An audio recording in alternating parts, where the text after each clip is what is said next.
zeros. Now we jump for some thousand years. We jump from imperial Rome to royalties in Paris and London in Baroque times. And since you come from Krakau, which is again a model for royal sumptuous life, in closed-door incidents with the church, who owns most of the properties in Krakau. So they have a very special course there at the university, at Jagiellonen-Universität. There you can actually study quality sciences. And I'm very proud to present you Róża, who has made even a doctor title in quality management. And since she is now talking about another kind of cultural policy, very close to that imperial, what Gregor Fuchs-Spira just told us, I'm proud that you have come. He's, believe me, not many kilometers from Krakow to this. It's yours, the floor.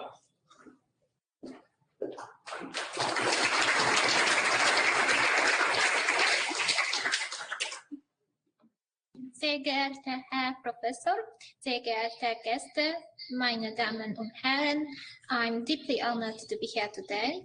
Vielen Dank. And of course, I'd like to extend my heartfelt thanks to my mentor, Herr Professor Matthias Vogt, for the great privilege of inviting me to this special event. And today I'd like to shed some light on my research, which combines history of arts and music, and scientific management. So I strongly believe that understanding the cultural policies of the Baroque era can provide very valuable insights into contemporary cultural policies.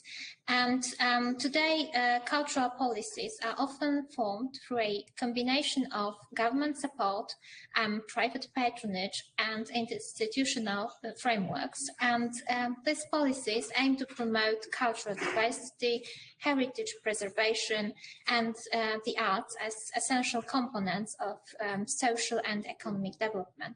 By examining the historical precedents set by royal cultural policies, we can see how the interplay between power, culture, and identity has evolved over time. And in early modern periods spanning from the 17th and 18th century, it was a time of rapid political, social, and cultural changes. In this era, we saw the rise of absolutism with central power in the hands of monarch, leading to increased bureaucracy and extended state apparatus. Significant scientific advancements and the emergence of rationalism, emphasizing reason and empirical evidence, also marked this period. These changes in politics, culture, and science greatly influenced the development of artistic patronage at royal courts and in broader society.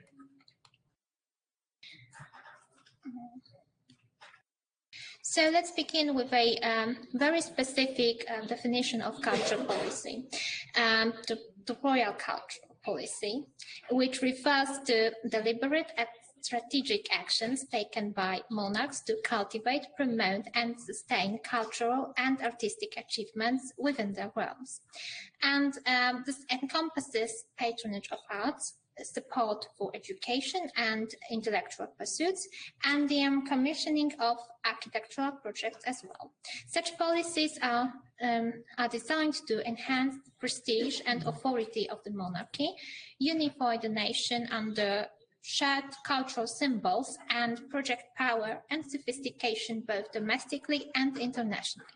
Therefore, royal cultural policy does not deviate significantly from today's standards of cultural policy making, as similar principles can also be identified nowadays. However, it's important to know that in the circumstances of the time, these actions led to the exercise of artistic patronage.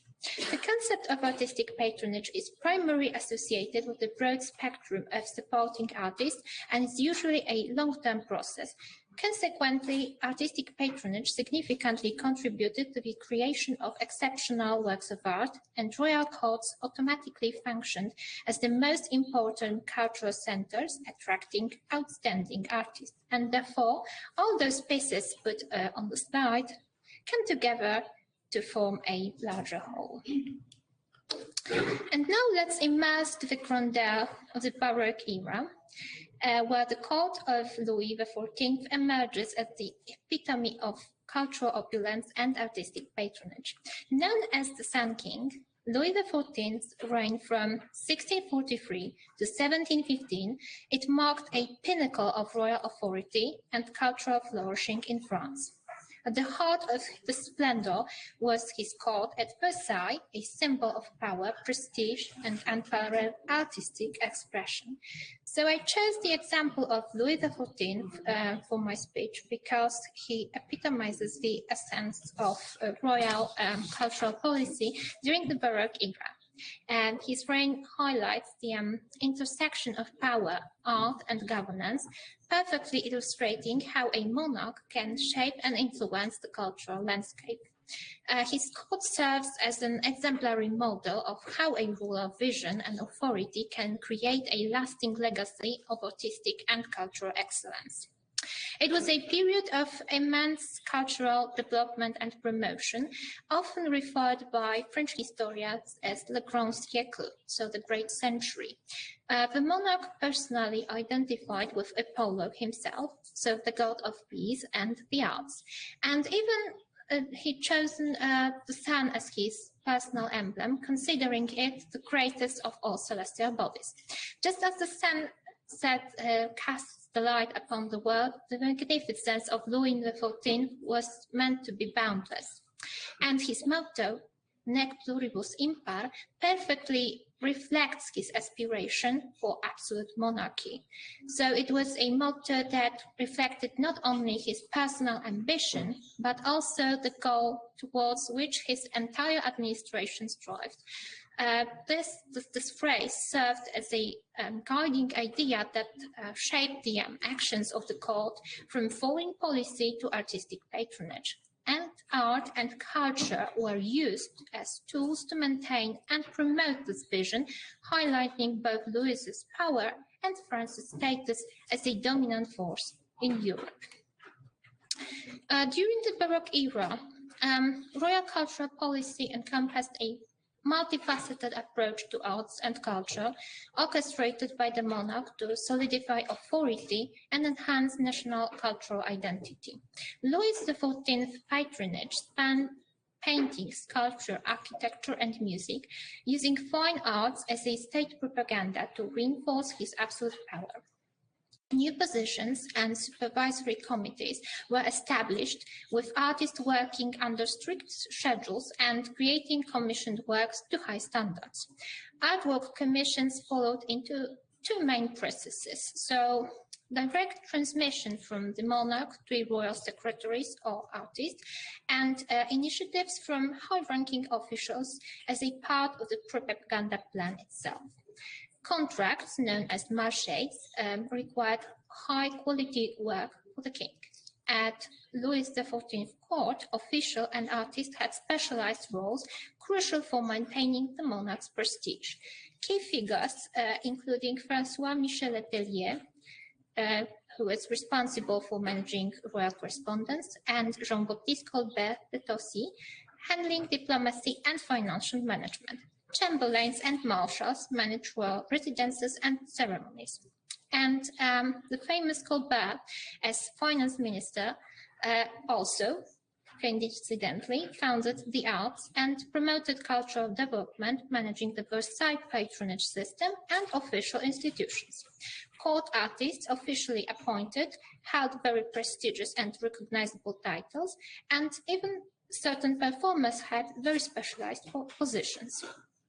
There was also even a separate department created temporarily for constructing and costumes for festivities. And even the king decided to prepare lavish books and promote his image for a certain engraving to be sent to foreign rulers, and commemorated city events honoring him with grand publications.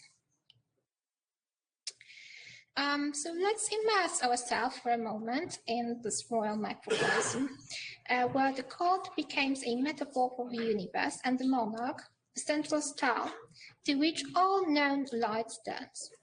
These exquisite spheres of power, wealth, and influence, filled with brilliant individuals and glittering ornaments, remind us of the earthly vision of the cosmic harmony.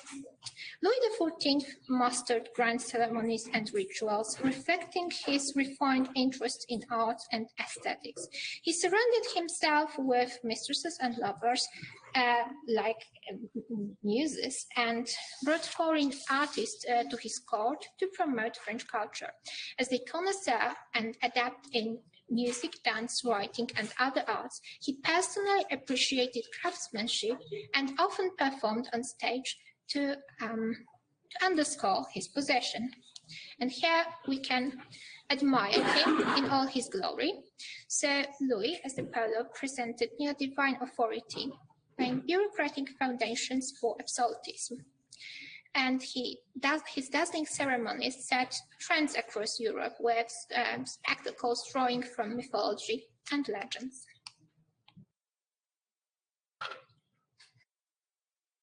Of course. Yes. Sorry. So let me just also mention that a very important thing is his legacy, as it was really about formalizing certain aesthetic principles, and he established many important significant institutions. And also, his legacy is marked by his attention to details, was very meticulously put together to culture the splendor of the court of the Versailles. So analyzing the course of the 17th and 18th century, it opens up the fascinating prospects for further research. And studies on rulers' management styles and expanding research to other periods and reigns can yield insight into the evolution of management practices. So future work may focus on the impact of artistic patronage on management, identifying strategies, and foster culture and art. Thank you.